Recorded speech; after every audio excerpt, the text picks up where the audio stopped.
అటు డాలర్ ఇటు బంగారం పోటాపోటీగా పైకి.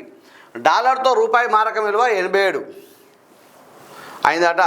24 క్యారెట్ల గోల్డ్ రేటు 10 గ్రాముల గట 86,000 అయిందట. రెండు ఆల్ టైమ్ రికార్డే. అమెరికా ప్రెసిడెంట్ ట్రంప్ నిర్ణయాల కారణం. రూపాయి పతనంతో నిత్యావసరాలపై ఎఫెక్ట్, లగ్గాలపై బంగారం రేట్ల ప్రభావం అట. నేను నిన్నగాక మొన్ననే మాట్లాడినాను, ఇక బంగారం పెరుగుతుంది అని చెప్పినాను. దానిలో భాగంగా ఇక్కడ ఏమైనా రాసినట్టు 10 గ్రాములకు 86,000 రూపాయలు అయిందట.